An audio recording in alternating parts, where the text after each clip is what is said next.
Boston City Hall Plaza quiet tonight, hours after several protesters were placed in handcuffs. Let's bring in Boston 25 News reporter Drew Caritas now. And Drew, this group wants a ceasefire. Vanessa, they believe the person who has the power to advocate for that ceasefire is Senator Elizabeth Warren, which is why a swath of demonstrators surrounded the JFK Federal Building here where her office is located. Some ventured inside and faced the consequences of their determination. Ceasefire now!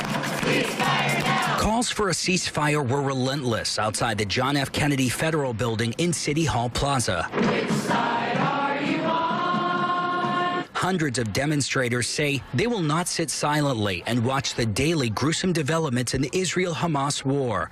And they tell us they don't expect Massachusetts leaders, particularly Senator Elizabeth Warren, to do so either. This violence in the Middle East could spiral into Armageddon.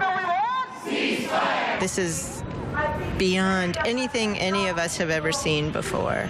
It's savage. This is disturbing. It's disgusting. Over the last couple of weeks, I've been unable to stop crying, and I've been unable to look away. Ceasefire now! A group of passionate protesters locked arm in arm in the lobby of the JFK Federal Building, demanding to see Elizabeth Warren's staff to make their message clear. She refused to even let us up. Her staff sent a representative down to speak with us, said that they will not commit to calling for a ceasefire. Daniel Zakin was among 7 people placed in handcuffs by Homeland Security officers for refusing to leave the lobby after closing time. All of them released shortly thereafter, and each told they'd be receiving a summons in the mail for failure to obey. I think it sends a message of solidarity. I'm incredibly disappointed as her constituent that she refused to take this step for peace. Those in attendance were people of all ages and religious backgrounds who say they stand behind the tactic of peaceful civil disobedience to stand against the violence that's unfolding. I don't know everything, but I do know that what's happening is not right. Innocent people dying. It feels like when you're caught up in a nightmare, just looping over and over again.